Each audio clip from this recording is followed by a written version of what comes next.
طلبہ کرام، آپ نے یہ پڑھ لیا کہ استقرا کے روح سے مخلوق تک، مخلوق فرشتہ انسان اور جنات کے پاس استقرا کے روح سے جو علم حاصل ہوتا ہے وہ تین ہی طریقے سے علم حاصل ہوتا ہے. ایک تو حواس سلیمہ ہے، خبر صادق ہے، اور ایک عقل ہے.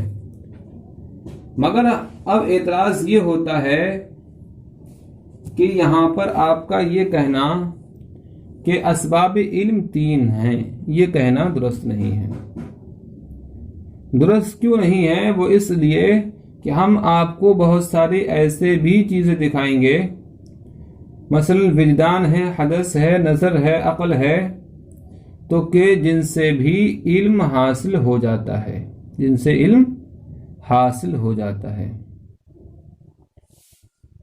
یعنی آپ جب یہ بات کہہ رہے ہیں ایک طرف کہ اگر یہ کہا جائے کہ سبب مؤثر یعنی سبب حقیقی تو تمام علوم میں صرف اللہ تعالی ہے، یعنی مطلب یہ ہے اگر یہ کہا جائے کہ سبب مؤثر جو حقیقی سبب مؤثر ہے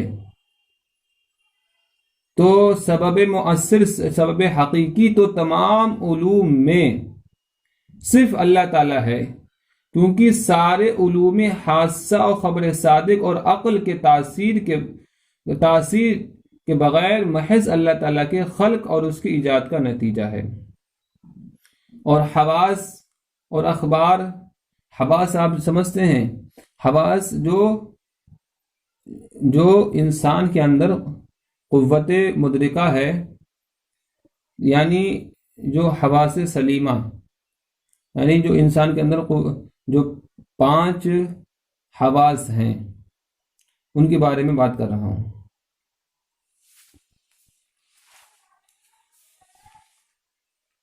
تو اب دیکھیے طلبہ کرام، حواس اور اخبار یعنی خبر تو ادراک میں آلہ اور طریق ہیں، ایک آلے کے طور پر استعمال ہوتی ہیں اور طریقے پر.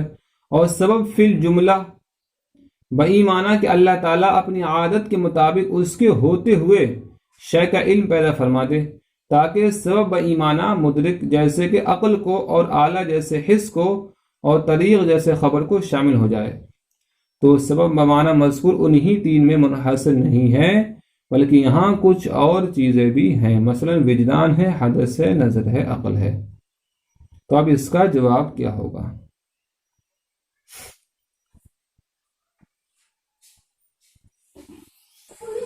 دیکھیے طلبہ اکرام،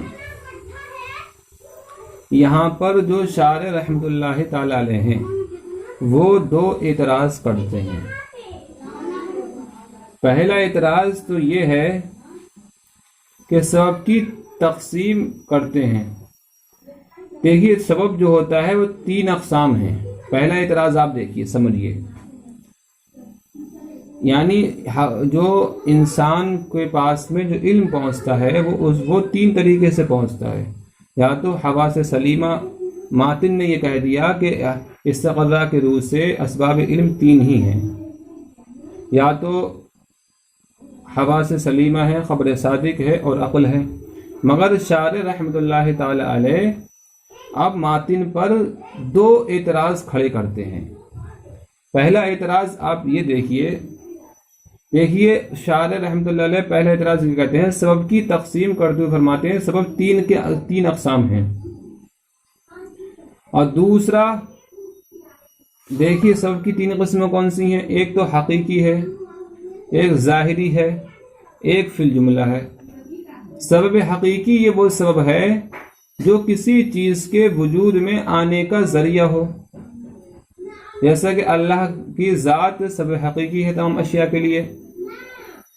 اور سبب ظاہری جس کی طرف عرف عادت میں فعل کا صدور منسوب ہوتا ہو، جیسا کہ احراق کے لیے نار، یعنی ایک کام تو وہ ہوا ڈائریکٹ جو اللہ تعالیٰ کی طرف سے ہوا، پانی برسا ڈائریکٹ اللہ تعالیٰ کی طرف سے برسا.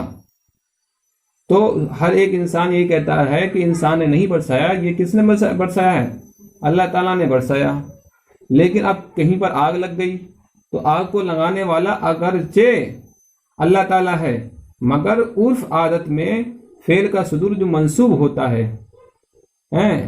فعل کا صدور منصوب ہو جاتا ہے تو اسی کی طرف منصوب ہوتا ہے جس نے وہ کام کیا ہے. جیسے کہ آگ لگی کہیں پر، تو اب جہاں پر آگ لگی ہے تو آگ لگانے والے کی طرف فعل کا صدور ہو جاتا ہے. تو یہ سبب ہوتا ہے سبب ظاہری. اور ایک ہوتا ہے سبب فی الجملہ، جس کے ہوتے ہوئے علم کا پیدا کرنا عادت الہی ہے. آپ پہلا اعتراض یہ سمجھ لیجیے. اب دوسرا اعتراض یہ ہے کہ اسباب علم، آپ نے کہا اسباب علم ثلاثۃ الحواس سلیمہ والخبر صادق والعقل. تو سبب سے کون سا سبب مراد ہے؟ اگر آپ سبب سے مراد یا تو سبب حقیقی لیں گے، یا تو سبب ظاہری لیں گے، یا پھر جملہ لیں گے. اور یہاں پر جو ہے وہ سبب تینوں باطل ہیں، حقیقی بھی باطل ہے، ظاہری بھی باطل ہے، اور پھر جملہ بھی باطل ہے. دیکھیے حقیقی سب اس وجہ سے نہیں ہو سکتا کہ تمام اشیاء کا سبب حقیقی صرف اللہ تعالیٰ ہے. جتنے بھی کام دنیا میں ہوتے ہیں وہ سبب حقیقی کے اگر ذریعے سے ہوتے ہیں تو ان سب کا کام کرنے والا اللہ تعالیٰ ہے. اور سبب ظاہری مراد لیں تو سبب ظاہری بھی ٹھیک نہیں ہے، کیونکہ سبب ظاہری صرف عقل ہے. سبب ظاہری کیا ہے؟ صرف عقل ہے. اور آپ سبب فی الجملہ بھی مراد نہیں لے سکتے، کیونکہ فی الجملہ کی نسبت وجدان، بدیہات وغیرہ سارے اقسام کی جانب کہا جاتا ہے. سبب فی الجملہ جو ہے وہ نسبت وجدان کی طرف بھی ہوتی ہے، بدیہات کی طرف بھی ہوتی ہے، سارے اقسام کی جانب کہہ دیا جاتا ہے. تو لہذا آپ کا حصر ان تینوں میں باطل ہے. لہذا حصر کیا ہے؟ اب ان تینوں میں باطل ہو گیا. ٹھیک ہے. تو اب اس کا جواب کیا ہوگا؟